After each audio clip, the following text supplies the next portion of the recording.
الشيطان الرجيم بسم الله الرحمن الرحيم والوزن يومئذ الحق فمن ثقلت موازينه فأولئك هم المفلحون صدق الله العظيم اللهم صل على سيدنا ومولانا محمد وعلى آله وأصحابه وبارك وسلم عليه.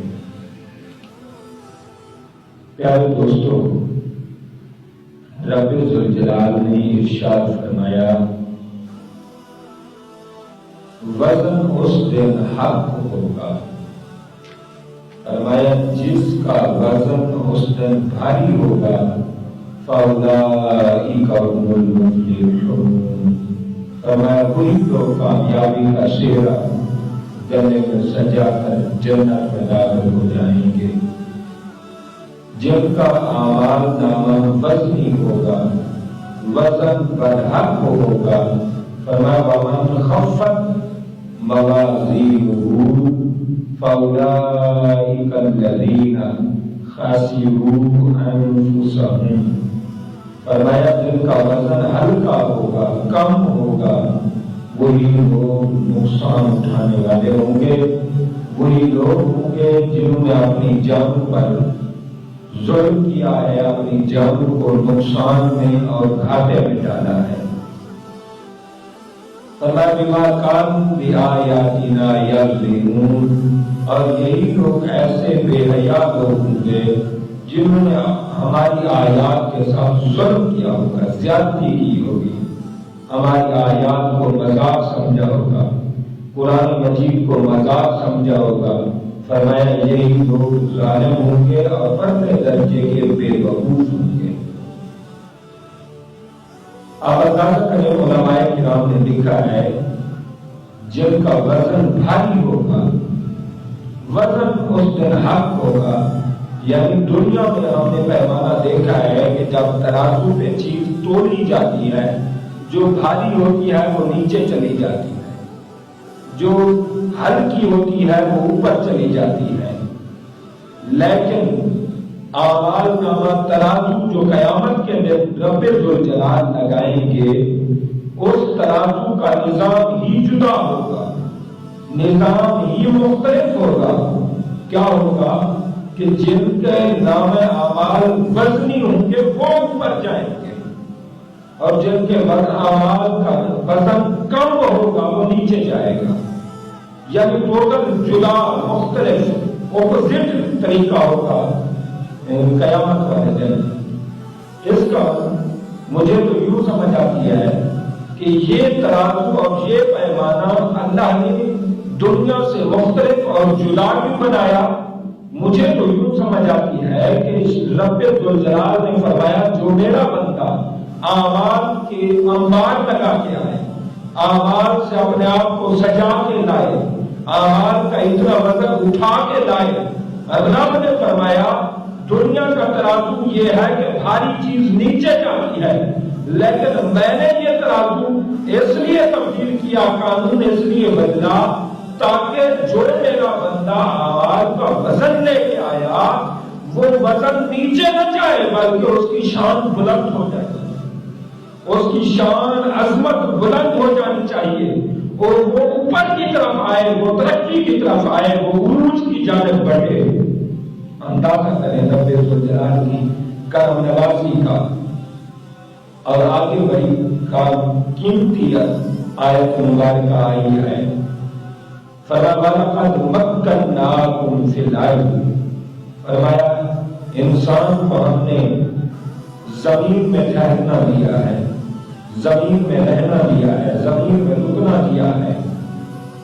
تو زمین میں انسان رہے، زمین کیسی بنائی ہے؟ حضرت امام جلال الدین سیوطی رحمۃ اللہ علیہ آپ فرماتے ہیں بندے تو دیکھ تو صحیح، رب نے تیرے اوپر کتنی مہربانیاں کی ہیں، کتنی کرم نوازی کی ہے کہ رب نے زمین جو بنائی وہ نہ اتنی سخت ہے اور نہ اتنی نرم ہے. نارمل مڈل سطح کی زمین بنائی ہے.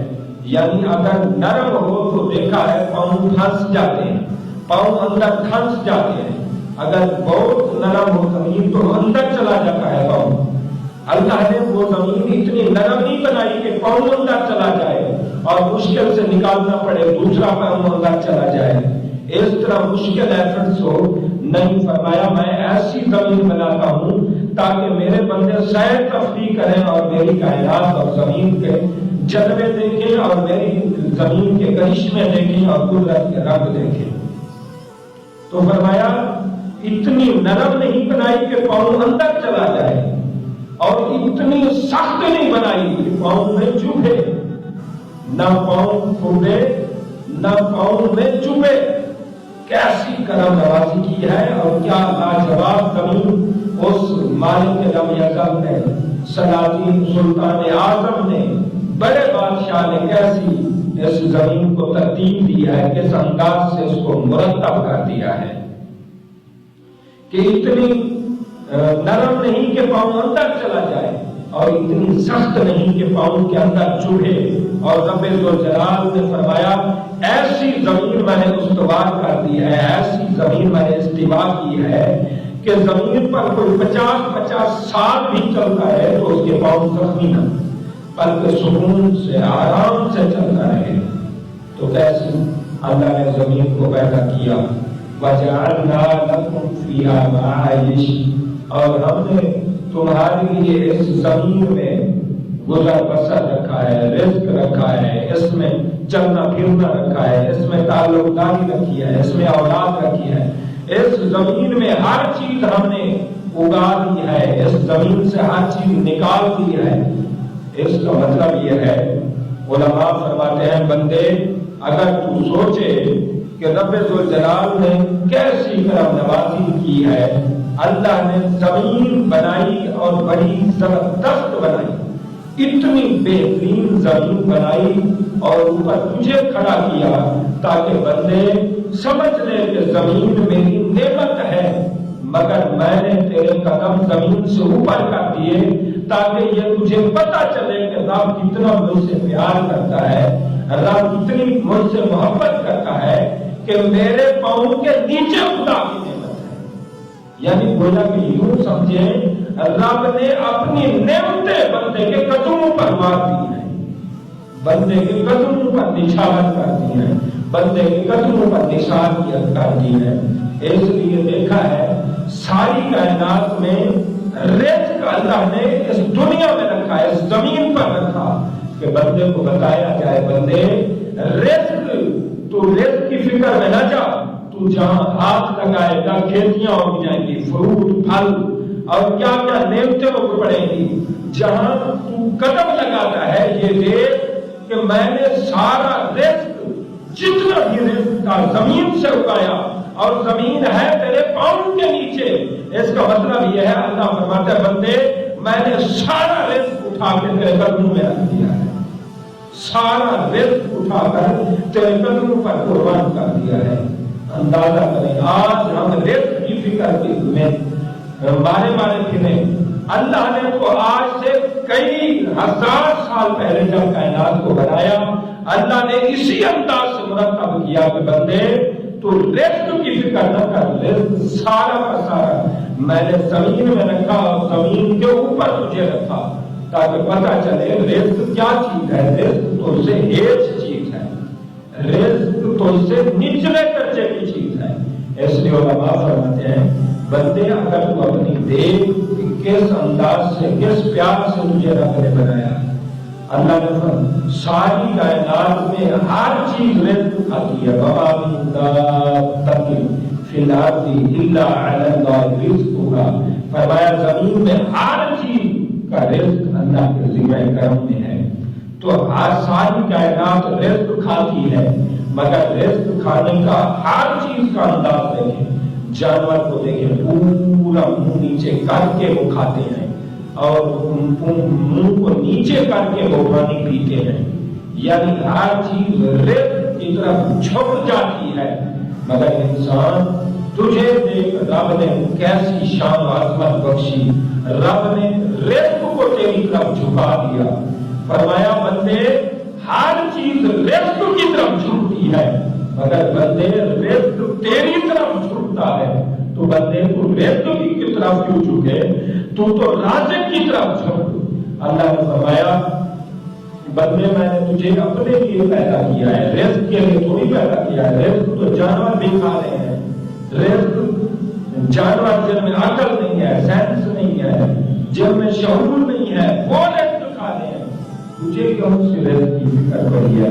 میرے بندے رزق کی فکر میں نہیں، رازق کی فکر میں آ، رازق کی طرف توجہ کر، رازق کی قربتوں کو تلاش کر، رازق کی مہربانیوں کو تلاش کر، رازق کی رضا کو تلاش کر۔ رزق خود بخود آ جانے والی چیز ہے، اس کا تو مالک نے وعدہ کیا ہے، لیکن رزق میں اللہ نے اس لیے لگایا تاکہ یہاں یہ مجازی محبت رزق سے ہو جائے، اور مجازی محبت سے پھر حقیقی محبت کا کچھ سلیقہ آ جائے۔